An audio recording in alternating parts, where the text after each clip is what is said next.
All right. Welcome, Adit, to the Nova University podcast. Would you like to introduce yourself to the people on the panel and people that are listening in onto this podcast right now? Yeah, totally. Hey, thank you so much for having me. I know it's been a long road to link up. I know we had a lot of dates that didn't line up, and I really appreciate you fitting me in. My name's Adit Shah. I am a 6-year Navy veteran, got out in 2019, got into real estate around the same time. Since then, I have had a real estate background of everything from your single family flip to small urban infill development, and now private lending, and then now getting into private equity by way of hotel syndication. So I have a wide real estate background. Outside of real estate, I do have a marketing company with a partner. It's kind of real estate, but it's a lead generation company for realtors. So a little bit wide variety of background, kind of a previous sufferer of shiny object syndrome. So I tried everything and landed in private equity, hotel syndication. So yeah, really happy to be here and hoping to add the most value in any way that I can for you guys. Oh yeah, no, I like that you're all around real estate in general. But a lot of people they kind of want to know like, what is your past like? Like, how did you come upon like the military or all that in general? So in the beginning, did you have someone in your life teaching about finances, teaching about money and all this stuff? Yeah, totally, man. So that's actually a great question, and it's something that I've pondered on recently. Is like, what led me to choose a non-conventional path? Like, first of all, like to dissect your question, joining the military. Like, ever since I was a kid, I always felt different. Like, first of all, I'm an Indian guy who joined the military, so let's start there. Like, well, the rest of my family went to college, right? Um, the reason for that is because I always found myself to have some sort of contradictory feeling to what I was doing in terms of like school as a teenager or working a job. It just never felt right to me, and I didn't really know why until later in life. And I just think that entrepreneurship can be, I mean, it can definitely be acquired, but it can also be in your blood. And I do definitely think that I'm one of those people who it's just in my blood, like it's in my innate nature to choose non-conventional things and be an entrepreneur and seek adventure. So that's why I joined the military when I was 18 years old. Like I was literally like, hey, what is the fastest that I can leave? And they're like, well, you can choose this job, which was it's a bosun mate in the Navy. It's one of the worst. I loved it, but it's considered one of the worst jobs. And they're like, you can leave in 3 weeks. So I was like, where do I sign, man? So I was that kid, wanted to get away from home, wanted to go live an adventure. And then as far as like people telling me about finance and things like that as a kid, like growing up in an immigrant family, finance is kind of the center of discussion, right? Because we Yeah. gotta we gotta survive out here, right? And my father and mother are both entrepreneurs. They weren't for most of my life, but when I was a teenager, they got into business. They opened a pharmacy, so I was there working the shop, and if we didn't work, we didn't pay the bills. So that was my first taste of entrepreneurship through small business by way of my parents. So that's kind of how I started, right? And then in high school, I would have little side hustles, man. I'd even skip class. Like I was raking leaves when I was living in New Jersey. I was plowing snow. I always had two or three jobs at like two part-time jobs, and then like a side hustle on the weekends at all times. So I was that kid. Yeah. What part of Jersey were you from? So I graduated from South Brunswick High School, man, New Okay. Jersey. Okay. Yeah. Because I'm from Camden, New Jersey, and we No. kind of have parallel backgrounds. I'm Bengali, and I also joined the military when it was kind of like taboo to do all this stuff. And I also feel like I have entrepreneurship in my blood and to do all this stuff. So you joined the military. Why the Navy itself? Did you say it was like quicker for you, or did you have a reasoning like, hey, you want to explore the world or do something? Yeah, totally, man. I mean, for the traveling, right? Like, I mean, the Navy is definitely the branch that travels the most. Also, they were like, man, the Army was like, so, I mean, what kind of places the Army gets stationed in, man? Like Oklahoma, Alaska, like the Navy, Marine Corps, at least you're going to be somewhere by the water, man. You're rolling the dice a little because you end up in Norfolk, Virginia. That really sucks. But I ended up in San Diego and deployed to Asia and the Middle East out of there. So I got lucky. Nice. And during a lot of people that are 18, they're deciding whether to go to college, whether to go to the military, whether to pick up a trade. What's your advice to them into making that decision? Sure, absolutely, man. I would say that number one, if college isn't just calling you, right? There are people who are absolutely should go to college, do the 4 years and get a job. If that sounds like, the right thing for you, do it. The number one advice that I can give to anyone who's trying to make that decision is self-awareness. And it's hard when you're 18 years old. You don't know yourself when you're 18. I'm 27 years old and I'm still I'm really starting to get to know myself now. And it's always changing. But take some time and think about, what do I want to do? What do I like? And remember that at the end of the day, any decision you make is not full and final, right? It's not permanent. You can go to college, decide you don't like it, and then go to trade school. You can go to trade school, decide this sucks, go to college, and do either of those things, and then join the military. The military will take you now until, don't quote me, look it up on Google, talk to a recruiter, but till you're like mid-30s. Yeah. So if you're 18 years old, you got 17 years to join the military if that's what you want to do. And if you're 18 years old and you do decide to make that choice to join the military, you're out in 4 years, at the minimum. You're still 22 years old. You're way ahead of your peers, right? You have resources like the VA loan. You can go buy a home with zero down. You have the GI Bill. You can go to school, live in San Diego, get paid. What is it now? Like, I think it's like $3,000 a month GI Bill monthly housing allowance. You can still go to college. You can go learn about real estate. You can start a business. You can take risks because you have that strong foundation behind you. Man, I like that. That's well said. And during your time in the military, in the Navy, did you expect what you were gonna get or what you were gonna do in the military, or were you like, oh my God, this is crazy, or this is like weird, or what was your thoughts while you were in? Oh, so I mean, first of all, man, let's just say, like, you know how it is. The recruiters, they lie to you. Yes, So yes. you're gonna do all this. You're gonna travel the world. You're gonna meet so many girls. You're gonna party all the time. It's so easy. Blah blah blah. Nah, man, that was. I mean, no. Well, I mean, we did do all those things, right? But there was a lot. There was a lot more. Like, it was hard work. It was very very very hard work. It was very long hours, mentally and physically taxing. It was challenging, right? But what the military, so was it what I thought it was going to be? No. But am I extremely grateful for the experience? Absolutely, man. I'm glad it wasn't what I thought it was going to be. I'm glad it was hard because it set me up for way harder things in life now. If I have a problem in my business, where most people would melt down, it's a cakewalk for me, man. I've been through worse, and it really taught me about something that you say in the military a lot, right? Is perception is reality. Yeah. Perception is reality. How you perceive something is how the reality is going to be defined. So your reality is not actually created by things outside of you. Your reality is created within you. So you can actually choose how you perceive things to create your own reality. And that's really what the military taught me. Nice. And at the end, when you were, well, actually, while you were in the military, did you start doing real estate then, or how'd you come up with your entrepreneurship while you were in the military? Yeah, man. So while I was in the military, I continued down like kind of my entrepreneurship blood thing that we were talking about. Like, I always drove Uber as a side hustle, but I got into like selling Jordans and Yeezys, like the hype drops and Supreme. Like, I would buy these software, buy them in bulk, and then resell them. And I did that for like about a year until like I bought these. That's when like Kanye started mass producing the Yeezys and the prices weren't really going up on the resale. So I bought a big order, like 30 shoes, and they bricked, so I lost a lot of money. I lost almost everything because I wasn't as financially literate back then too. So I was spending a lot of money I was making. And then I had a second cycle of entrepreneurship as an E5, where I was like living on people's couches, right? Getting housing allowance, renting like the living room, paying like $200-300 a month, and investing my almost my whole salary, eating in the galley, right? The chow hall, investing almost my whole salary in crypto, and really like high risk crypto, high reward stuff. And my portfolio went up quite a bit.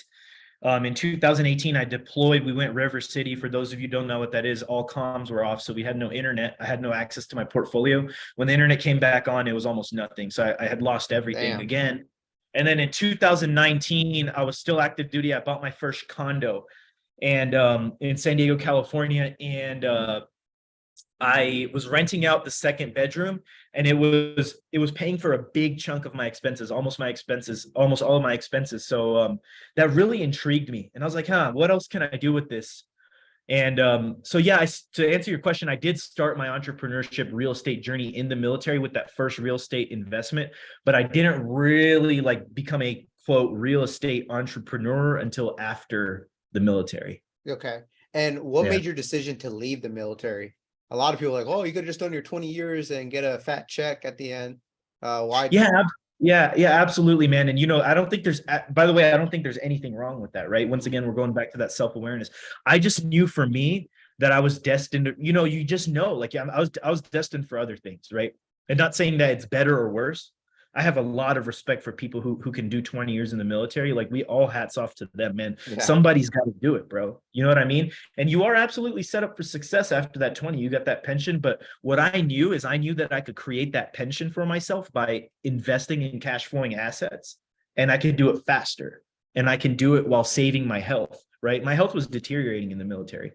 And that was something that I was not willing to sustain just for a check, right? No amount of money is worth your health. Yeah. Can you explain what you mean by your health? Like what was deteriorating at that time? Yeah, so I mean, I had suffered I had suffered some physical injuries in the military, and I was 23 feeling like I was 75, like my back was hurting all the time, man, and uh had a concussion, and those things like they over time they get worse, right? You get other problems from those like hormone problems and headaches, and you don't really know what it is, but really like the underlying cause could be like a concussion or something like that. And I knew like if I stayed in the military, it was going to continue to happen, right? People who come out of 20 years of military service usually have a laundry list of health issues. It's not an easy job, right? Even in the military as a non-combat role, or sorry, in the Navy as a non-combat role, I still suffered some injuries, and it's just not worth it, man. There's no amount of money that's worth it. They don't even pay you that good, right, in the beginning. So that's kind of like my story about all that. Oh yeah, that's 100% relatable because I know a bunch of people that just go in, they get damaged, they get hurt. Like you're carrying boxes, you're staying up late, you're doing 24-hour shifts, and there's science and articles and researchers that comes out saying like, hey, you staying up this late, it's going to affect you not only one day but a whole week, 2 months, or whatever. So Yeah, you are kind of like affecting your whole body doing that. And absolutely. what helped you transition out of the military, like successfully? Yeah, so that's a really good question, man. I mean, like looking back on it when I was first getting out, I was like when I was like about 6 to 8 months from getting out, I was a little scared, right? But I think what really helped me a lot was financial security. I had a lot of money saved up, right?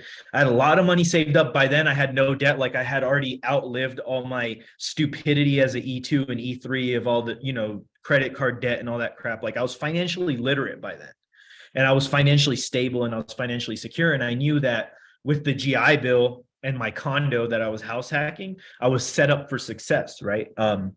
So that really helped me a lot. Number one. Number two was in San Diego, we have a huge veteran, dude. Around every corner is a veteran, and veterans help veterans, man. You know how it is. Yeah.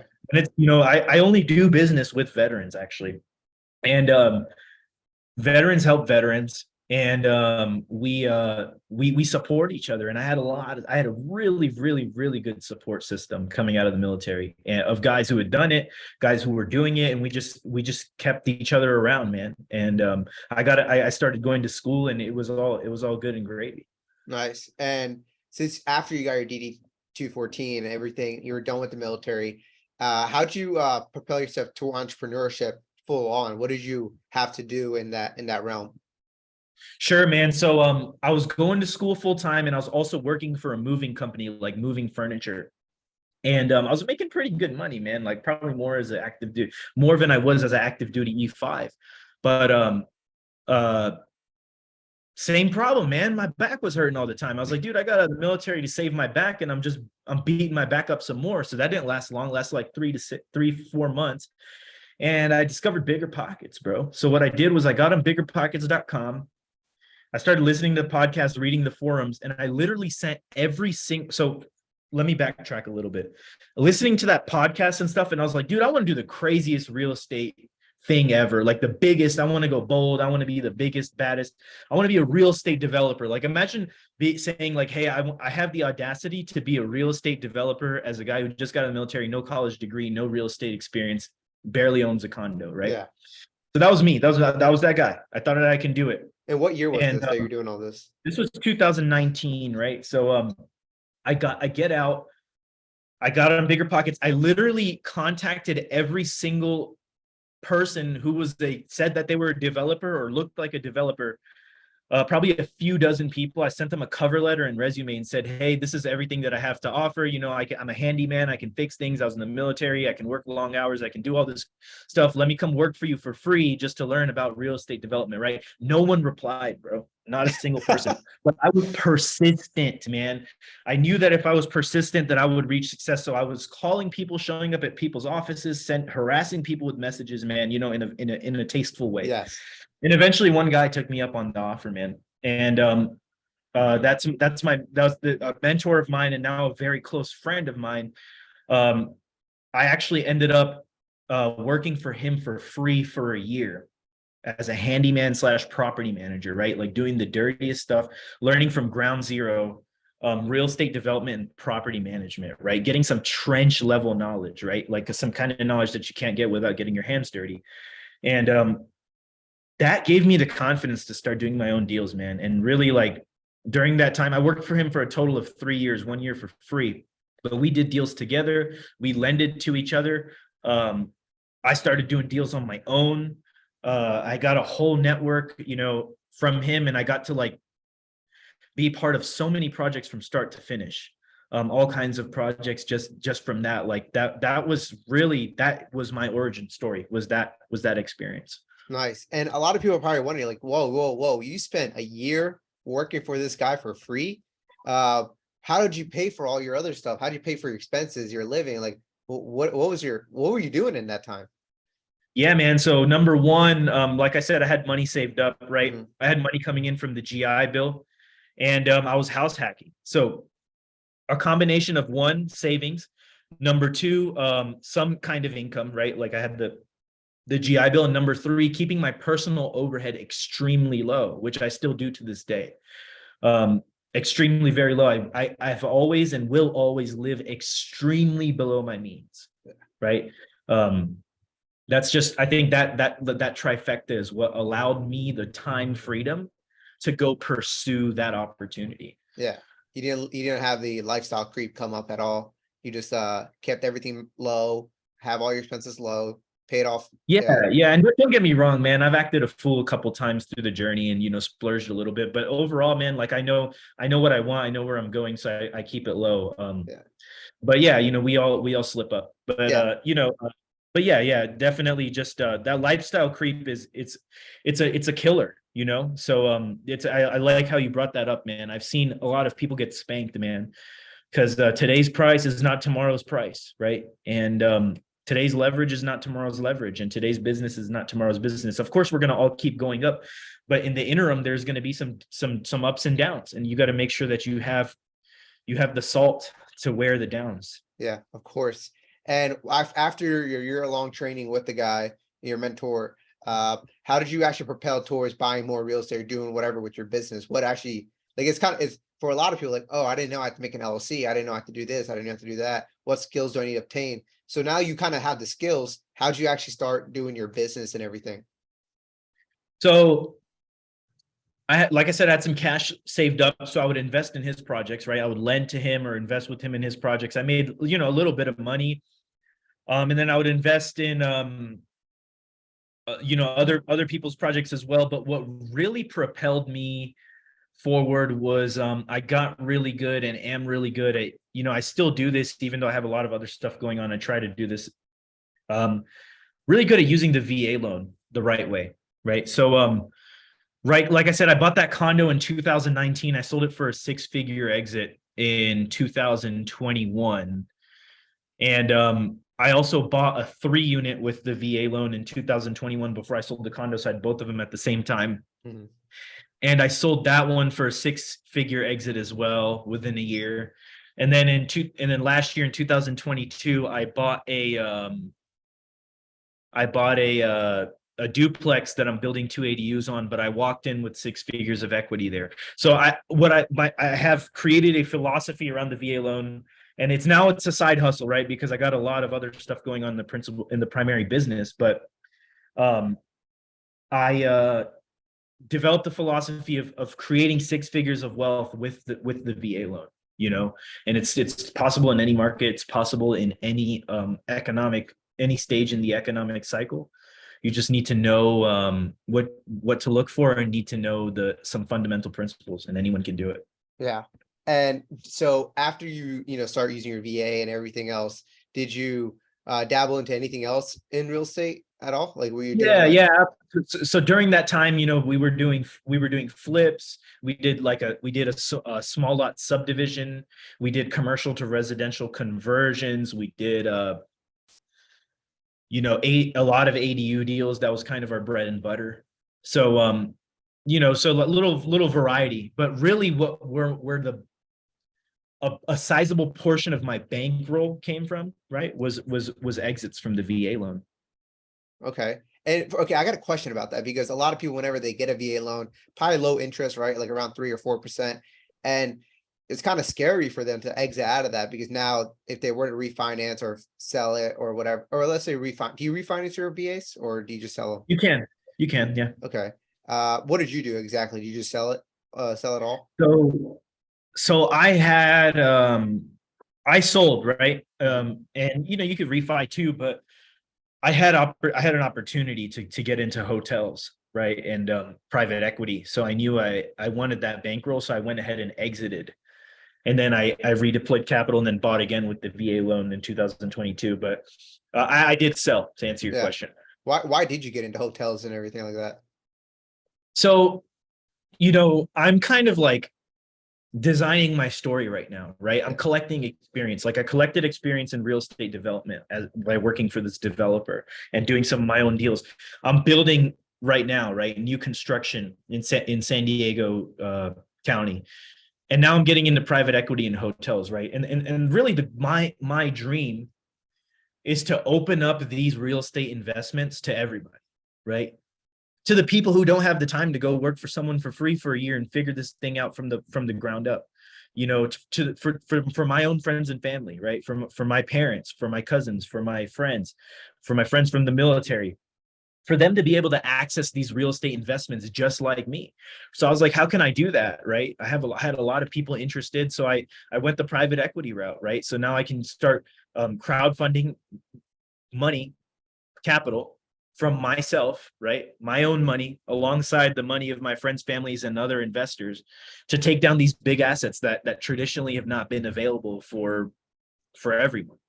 Yeah. No, I agree. That's amazing that you're actually crowdfunding with a bunch of other people and you're actually buying like these hotels. And is this like kind of like what type of syndication are you doing? Is it just syndication A or syndication B? Yeah, so we have 506B and 506C opportunities, so Mhm. non-accredited and accredited investors. But yeah, they're set up in the 506 structure. Yeah. And I want to know, well, like since you're like a well experienced real estate investor and entrepreneur, what advice do you have for someone that's actually wanted to get started in real estate and they're kind of like they know the whole like, hey, you can house hack your first house, but they kind of like, what do I do after that, right? Everyone knows like, hey, you got to house hack the first house, right? But what would you do after that? How would you propel forward, right? What are some ways that you can invest in real estate with having low capital? So as with low capital, if you're in the military, you gotta use your VA loan, man. Yeah. The right way. Don't use it for your dream house. Use it for an investment, meaning, make your primary residence your investment. Make sure, and it's possible in any market. I did in San Diego, which is allegedly the worst place to real estate. Everyone says, oh, this is the worst place ever, man. Like, no, it's made so many people filthy rich. But if you're not a veteran, you've got your other low down payment options.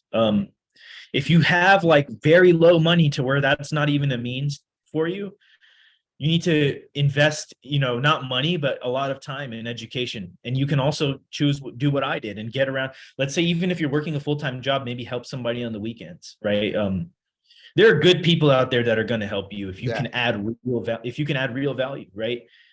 So that's my advice. I would say that spend the bulk of your time getting educated, right? And I'm not saying to go buy a course or a mastermind. There are tons of great ones out there, but you don't necessarily have to do that when you're starting out. There's a ton of free stuff out there. This podcast, right? I've listened to a couple of the episodes. My buddy Dave Prey was on this podcast dropping bombs, like this is totally free, right? YouTube University, yeah, man, like you can learn anything on YouTube nowadays, anything, right? Chat GPT, man, that thing There will you tell go. you anything, so spend a lot of time getting educated first and foremost. Number two, get around people who are doing what you want to do. Number three, find out how to add value to those people, right? If you have maybe you can get good at finding deals, right? Maybe you can get good at finding the people needed for a deal. Like maybe people with money and you can bring capital to a deal. If you have capital, then you can bring capital to a deal, and you can tell, like, you can approach somebody and be like, if you want to be the guy that flips houses, which I don't recommend, it's a pain in the butt. But if you want to be that guy and maybe you have like 20 grand, you can go to your local flipper, get around him a little, vet him, right? Someone who's very reputable, be like, hey, can you use 20 grand? Chances are like, heck yeah, I can use 20 grand. Well, here's 20 grand. I'm going to lend it to you at X interest rate, but I want to see this project from start to finish. And, anyone who is the type of person you want to invest with will always say yes, Oh right? yeah. And So that's for that's kind of my advice. for those that want to get started into lending, what are some things that they need to incorporate into lending? Like what documents should they have signed? What should they get done? Because I know you've done a lot of lending. Yeah, so I mean, in California, it's a deed of trust. So it's a lien recorded on the asset. You want to negotiate personal guarantees from the borrower, usually, right? So that the personal guarantee is basically allows for the lender to pursue the borrower's personal assets in the event that the borrower defaults, right? So personal guarantee, promissory note, deed of trust. Definitely consult your attorney, right? Have an attorney prepare all these documents for you. Do it through escrow so they can record it. There's plenty of great resources online for private lending. It's a great strategy for people who have lazy money out there. Yeah. And you can use it as leverage to learn about real estate, like hands-on, right? If you have $50,000, right? Let me paint a scenario for you. Let's say you have $50,000, right? You have a couple of options. You can go buy a $50,000 mastermind, right? And chances are that's not real world experience, right? Number two, you can go to your local operator, or you can go to any operator. You can go to a syndicator like myself and be like, hey, I have $50,000 that I would like to invest in your deal. However, I want to learn all about it, man. People are going to say yes all day. They can use your capital. And also there's a fundamental principle that I believe in, is that everything that I learn, I need to share. I need to share. I feel a responsibility that I need to share. And most guys who have made it this far feel the same way. You got to share. You got to throw down that rope ladder for other people to climb, because when they come up here, they're going to help you later on in the journey, and it's value for value. If you have capital, we have knowledge, we can exchange value. If you have capital, we have a deal, we have synergy, right? We can create synergy that way. Yeah, I love that, because a lot of people, for me, especially me teaching people, it actually helps me learn the information even better. Because sometimes if you're going to teach somebody, it's like teaching like a fifth grader. And if you could dumb it down to that point, you could dumb it down to yourself. Be like, hey, now I fully understand this, how to construct the whole house. Because every time I talk to someone that actually like a developer, they use complicated words, things that I don't know. I'm like, okay, what is Yeah. this? What is that? I can't picture in my head. Like if you could pull up pictures and whatever, like I know you're in the military, so if you have SOPs and everything that to show like how things work, you have everything in place that can actually make someone or you successful. Absolutely. And Adit, a lot of people, what do you think they get wrong about real estate or about being an entrepreneur that they don't understand? Well, there's two things, right? Number one is that it's kind of two extremes. The biggest biggest misconceptions that I see is, number one, that it's unattainable, right? Like that you can't do it. It's absolutely attainable, right? I'll leave it at that. Like anything that you can possibly imagine is possible, right? Anything is possible. Number two is that it's going to be easy. So the other part of it, that it's all just glamorous, right? That it's all just we're just making all this money, and we're balling out, and it's great, and everything is awesome. No, man, like if you want to make big bucks, you got to solve big problems, right? Yeah. And those numbers get bigger, those problems get more complicated, and there's more on the line, right? And that's something that I've learned recently, is like I basically get rewarded for solving problems. And the bigger the problems that I solve, the bigger that I get compensated, right? And there's going to be stress on the journey. There's going to be a lot of stress along the journey. There's going to be ups. There's going to be more downs than ups, but overall on the trend, you're going to be up. But there's going to be moments where you feel like you're going to quit. So if whatever you do, make sure you do something that you would do even if it didn't pay you, because it's not going to pay you for a long time, right? Be prepared for that. Chances are, you make some money, you continue on your way, and then you make big money over a long term. But there's no such thing as get rich quick, right? And there's no substitution for putting in the work, right? Alex Hormozy, I don't know if you guys follow him, but I so love that dude. he describes something called the Rocky cut scene, Yeah. right? So you see like Rocky training, and it's just like like before the fight, and it's like maybe a 5-minute clip of him training, but in that 5 minutes, you're talking about months of training, right? And that's just months before a fight, but you're talking about years of experience before the fight to win. How can you expect to win in fight number one, right? How can you expect to be a millionaire on your first deal? You cannot. You got to be ready for the marathon. This is a 110. Real estate is a marathon. Real estate is a marathon. That it's a long distance sport. It is not a sprint. If you try to sprint in real estate, you are going to get spanked majorly. Yeah. I've tried it and I got spanked hard, So play for long term. Just play for long term. If you need short-term cash, you ain't in the right business, man. This ain't it. Yeah. This is a long-term play. This is a play that requires for you to build a reputation, for you to build credibility, for you to build experience, and for you to have the liquidity to take opportunities, right? And I'm not saying all of that to scare people away. I'm just saying that to prepare you, right? Because I heard all of those things when I was getting started in real estate, and it did not scare me. I said, man, I'm ready. I'm ready for whatever. I'm ready to weather any storm, because this is something that I want to do for a lifetime, not just for 5 years. Yeah, I agree with that 100%. I always tell people that you can't be someone like Jeff Bezos, right? Who opens his first company, and that first company excels like through the roof. That's like 0.0001% chance of that happening.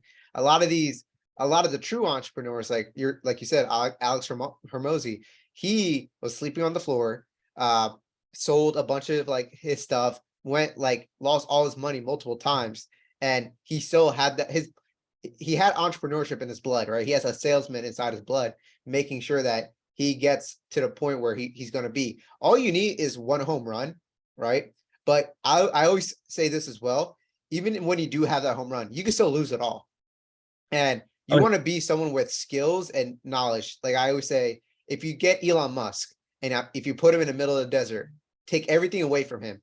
And I tell you, a year or 5 years from now, he's going to have that desert's going to have cities, water, everything that you can imagine, right? Because he's that guy, right? He's him, I guess. And he's developing, he has that skill set. And if you can't develop that skill set early on, a lot of these crypto guys, they get, they started out, they flooded a crypto and they made a bunch of money, and like you said, they got spanked. The market will spank you if you don't know what you're doing at the end of the day. Yep. And for you, Adit, what was the biggest mistake that you say you made in your entrepreneurship route? Man, there's a few of them, bro. But let's see, the biggest mistake that I think that I made was not thinking, not dreaming big enough, right? In the beginning. Like it really, that's kind of what propelled me into private equity was the power of thinking big, you know. There's actually a book, I think it's called The Magic of Thinking Big, or I can't remember what the book is called, something like that. If you Google it, you'll find it. But basically it takes the same amount of effort, it takes the same amount of liability. Yeah, kind of like the same amount of effort goes into thinking about flipping a house. Actually, it takes more, right? Because flipping a house is a massive pain in the butt than it does syndicating a $6 million hotel. Yeah. You know, it's the same amount of man hours, right? And actually the syndication is a little bit less stress. Yeah. And it's, you're dealing with more experienced people and you're dealing with a more sophisticated, secure asset. Whereas the house flip, right? If I had bought a flip last summer and it was ready to list in November, then the summer prices were not November's prices and I would have got spanked, right? So back to the long-term versus short-term thing. And then to answer your question, the mistake being not thinking big, right? Not thinking long-term, not being scared to say, no, I can really be that guy. I can really dream and be as big as I want to be. Yeah, I know, I agree with that. A lot of people, I always tell them, hey, you're already going to put the work in. Why not just do it for something bigger, right? And again, closing for a property is always going to be the same. Like if you close on a single family house, why can't you do that to the fourplex, right? Same process, everything's same. It's not scary. You're just going to have to put more people into those houses, but you can hire that. All right, hire that out by finding the who to basically find people to put them in. And a lot of people want to know, like, what are your like, since you really have this like fire, right? This will of fire in a way. What is like the habits and the bad habits, or I guess the good habits that you obtained and the bad habits that you got rid of? Totally. So I would say that number one is like having something outside of business Mhm. that you work on, right? Like for me, it's fitness. Like I'm big on going to the gym. I'm also big on traveling. Like right now, I'm living in Colombia, South America, and I think having something outside of business, right? In the beginning, right, when you're starting out, man, it was 24/7, bro, right? But I did lose my health in the process. Once again, just like the military, and I was like, man, I got in the military, save my health, bro. Why did I keep doing this? Also, what I would say is that a lot of extremely successful people have something outside of business that they try to master, you know, that they try to be good at, right? So number one is going to be taking care of your health, I think. Number two is going to be never, ever, ever, ever, ever, ever stop being a student. Never stop being a student, no matter how much you think you know, no matter how far that you go, no matter how little or big success that you have, always be learning. Every single person has something to teach you, right? No matter who they are, always be learning. Never stop being a student. And then I would also say that a really good habit is kind of being on the student is to always invest in yourself, your personal development in your education, right? So outside of like technical real estate education, also focus a lot on your personal development. And then bad habits to let go would be I would say judging people in general. Never judge anyone, right? My mentor, who is worth, when I met him, maybe 10 million, now maybe 30 million, Damn. if I was to guess, drives an old Chevy Silverado, man, you know, and lives in a normal house, right? And you know, you never judge a book by its cover, and always be humble, you know. And then other bad habits are kind of like procrastination. Something that I suffered with a lot was you know, like becoming distracted by stupid things like social media, Netflix, and not being careful about what I put in my brain. Yeah. So, you know, and it's not, it doesn't have to be extreme. You know, if you want to watch Netflix, that's cool. Just have a balance. I think those people who go to the other extreme, who's a guy, which I tend to be by nature, is like I just go extreme one way or the other. But I think it's very good to have a balance, you know, with the bulk being positive stuff and stuff that teaches you something. Of course, I love that. And while you were doing all the entrepreneur stuff after the military, what did your family think? Were they thinking like, "Oh, here goes Adit doing this new thing again. He's going to new places now." Like, was there a Yeah, yeah. mindset shifting overall about you? Yeah, I mean, and you know what, man, you're gonna relate to this a lot because you're brown as well. But Yeah. uh, like, so I started going to college and I stopped when the business took off, right? When the business started making money and required for me to dedicate time to the business, and they weren't really, you know how that is, man. You're like, man, you finally got into college after all this military crap, and now you're getting out, what's Yeah. up with that? But, they started seeing they started seeing the numbers, man, and they started seeing the success, and my life totally changed, I have been so extremely blessed by this by entrepreneurship. It's blessed me in ways that, like, the money is, like, honestly the least important thing that has come, and my family saw that, right? They saw me grow as a man. They saw the way that I carry myself changed, the way that I think changed, the people who I surrounded myself with changed, right? And this year I'm actually working on retiring my parents. So by the end of 2024, my parents will be retired thanks to my business. So definitely was some friction. There still is, they want the degree, but that ain't ever gonna go away. But that's fine, man. I know what I'm doing, I know where I'm going. But that definitely the results helped, right? And there were times where I doubted myself. I'm like, man, maybe they're right. Maybe I should just go to college. Like, why am I fooling around with this crap? It might not work. But you have to actually believe, like, that you're gonna do it, man. Like, it's not even a belief. It's like, I know, like, I know I'm gonna make it. There's no other choice, like, period. Right. And when you have that feeling, you know what it is. And it can't be described with words, but you're gonna know what it is. Yeah. I like how you said that. That's well said. And I guess for a lot of these investors coming in, what makes you different from any other investor? What is that? What is that one? What's your superpower at the end of the day? So my superpower is, so I have two superpowers. Number one, can I have two or just Yeah, one? you can have two. Yeah, why not? All right, cool. So number one is that I have trench level knowledge, man. Right. I started from the bottom of the bottom of the bottom of the bottom of the bottom. So when crap hits the fan, I'm not scared because I've already seen it all. I have learned from the ground floor. I have been the guy in the crawl space putting duct tape on a pipe that's bursting the day the tenant's supposed to move in, come out covered in spider webs to deliver the keys. I was that guy, right? I've been that guy when the inspector showed up and red tagged the job. I've been that guy when OSHA showed up to the job site because we had an open trench that wasn't open, that wasn't covered. I've been that guy through all these nasty scenarios that I have learned the hard, I wouldn't say the hard way, but the correct way. I have learned the correct way. I've not read this in books, I've experienced it. Number two is that I've gotten really, really good at opening up these opportunities to people, right? Being able to provide access to real estate opportunities to investors, right? To people who traditionally would not be able to invest in real estate.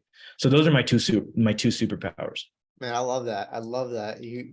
You're surprising me every second, Adit, with Oh, like man, thank you, bro. I hope in a good way. you no, because you actually live with the suck, right? I think what's his name? Who's that Navy SEAL? I can't think of his name right David now. Goggins, David man. Goggins, right? You have that Yeah. David Goggins mentality where you're like, embrace the suck, just do it. And like you said, give the keys while you're covered in spider webs. I'm like, oh, I can imagine that.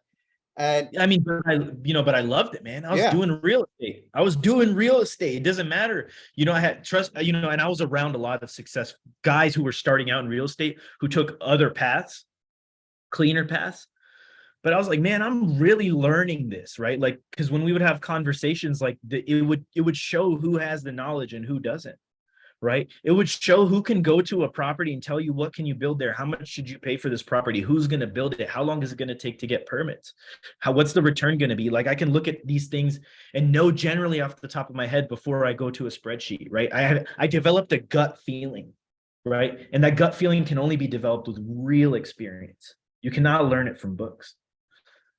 yeah, that's that hands-on experience. It does cover up a lot. And what actually do you think a lot of like these investors or someone that's coming in, what actually do you think will pay off big dividends for them?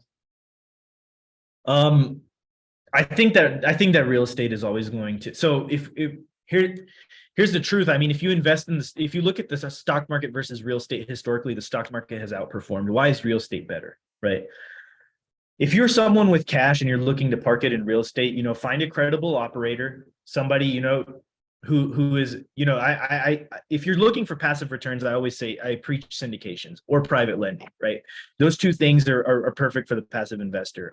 But investors in general, like the biggest dividends are going to come from um in real estate, probably in the next few years. I would say that I'm in hotels because COVID created a opportunity for hotels that's like buying residential real estate in 2009 to 2012, right? Mhm. So we're scooping them up for the pennies on the dollar. Number two, I think that multifamily development done correctly is going to pay off hugely. And I think those are the two asset classes that I'm really, really bullish on for real estate. Nice. Okay. I like how you know your own market in a way and how things might shift over. It shows that you actually have put the time in to analyze this data and see what the market is like responding to.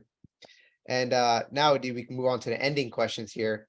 So if you can go back in time and tell your younger self something, what would it be? There's no rush. There's no rush. Take your time. Take your time, do it right. There's no rush. You don't have to be a millionaire at 19. You don't have to be a millionaire at 21. You don't have to be a millionaire at 25. Take your time. Enjoy the process. Stop worrying about the outcome, right? I would say completely separate yourself from the outcome and only focus on enjoying the process. That's what I would tell my younger self. Yeah. You believe that you were rushing the whole time while you were younger? Man, I was ready to ball out, man. Rolls Royce, baby, private jet, all of that. I wanted it all, man. no, But I, the truth is you have to learn how to be happy in the moment. I don't know if you've ever read The Power of Now by yeah, Eckhart Tolle, but it's a really great book. You have to learn how to you have to love your process, man, because it gets hard. It gets really freaking hard. And a lot of you start putting like these deals get bigger, you start putting real risk. You take real risks, right? You can lose real money. You can lose your reputation if you don't do things correctly. So you might as well do something that you love. You might as well follow a process that you enjoy. So focus on finding that instead of worrying about the outcome, instead of worrying about the money. Money is very easy to make. There's yeah, billions of ways to make money. Find the process that you can fall in love with. yeah. Because I always tell people like it costs like, or you can charge someone $125 for putting up a TV, right? And if you do that 5 times a day, uh, what is that? Around like, around $600 you're making. So you're making $600 a day. That's a lot of money right there. So Totally. money's there, but you got to find out what you actually love doing, and make that expandable. Because again, like you said, you're in the military and you're breaking your back and everything. And you're like, oh, I don't even want to do this anymore. Uh, Yeah. and we have a question from Jaden here. It's like, do you feel like greed got a hold of you in any way? So when I was young, I wouldn't say that I've never been greedy, right? Because I've never been really money motivated. I've really been like overcoming challenge motivated. Like I've gotten some big checks in my career, but there's nothing that's more satisfying than like finding an investor who's like, man, like I got this deadline by the end of the year that if I don't deploy this capital, I have a big tax bill, and helping him solve a problem like that, right? Or like saying like, man, we have to close on this hotel. I need $625,000 by the end of the week, solving that problem, right? I don't get paid till the raise is complete, but I know that I have to close. But if I can solve big problems like that, that's where I get really satisfied. I would say that when I was younger, right? Like before real estate, like in my other businesses, I do feel like I got kind of motivated by materialism. That's why none of that stuff lasted, right? None of that stuff was sustainable. But when I started finding a process that I love and now being motivated by overcoming challenges, right? That's really what motivates me, is overcoming challenges in my business and then helping people solve problems. Those are the two things that I really, really, really, really love to do. Right. I consider myself a professional problem solver.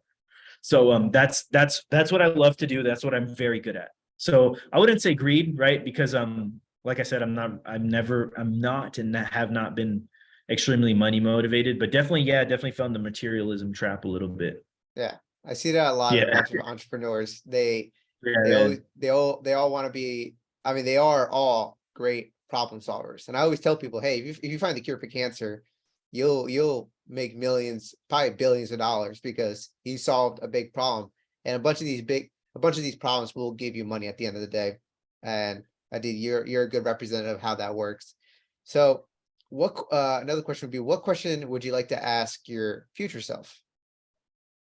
Man, I would say, shoot, that's a really good question.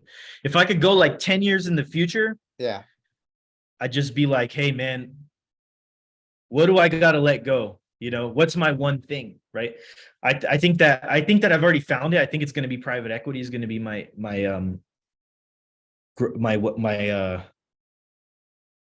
vehicle, but I also believe that I would like to know. I think that my future self is gonna laugh at me, like my future self now, right? Laughs at me 7 years ago for worrying about money, right? Yeah.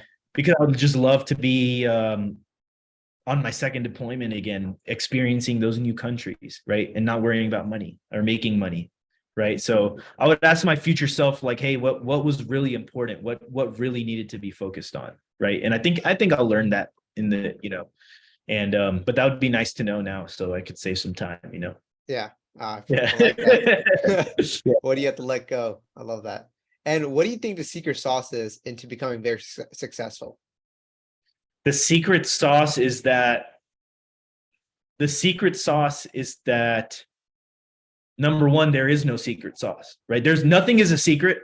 Everything is available to you. And number two is that you need to have a no crap belief Hmm. that you can do it. You have to believe that whatever you're wanting to do is possible. If you have even a slight little drop of doubt, it's not going to happen. It's not going to happen. You have to believe with every fiber of your body. And then if I could add some more to the secret sauce, I would say is having a good mentor. I think that actually, I think the number one secret sauce was the mentor for me. Yeah, I like that. You find someone that can actually teach you and do everything. And for someone that is actually trying to get into like have or like finding a mentor, what are some things that you should like? How do you interact with your mentor in a way? Because people know how to find a mentor, but they don't know how to interact with one. Do you contact them every day? Like, hey, this is how I do it, or are you like, uh, do you only come to them for problems? Do you give them gifts? Like, what do you do with an actual mentor? How does that process work? Massively front load value before you take. Yeah. Give, and then ask. Right? Gary Vee says that a lot when it comes to marketing, but the same thing.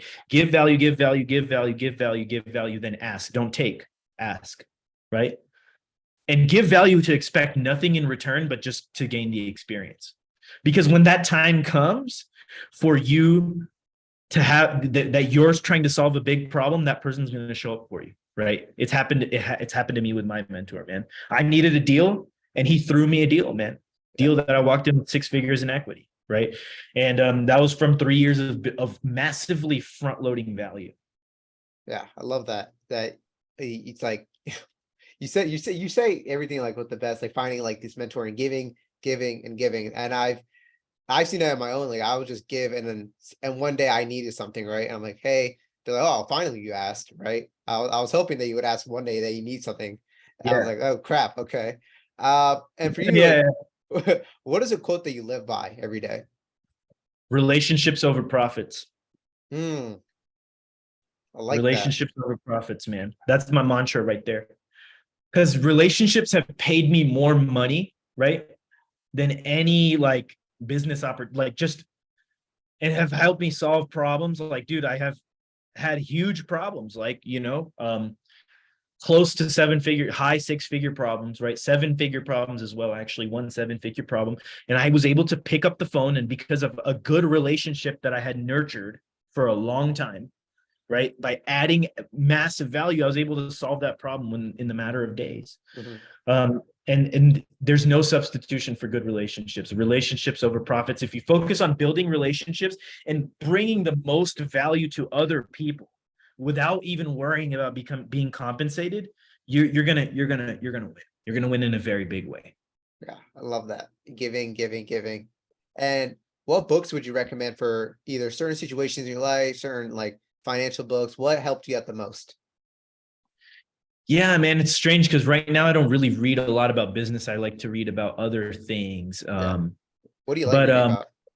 I like reading a lot about psychology.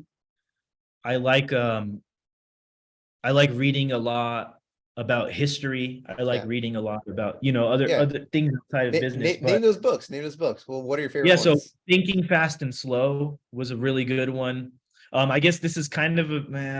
I don't want to label it as a business book, but it is kind of business anti-fragile. Anything by Nassim Taleb. Yeah. The principles in those books are very strong. Um, I really enjoyed The Power of Now.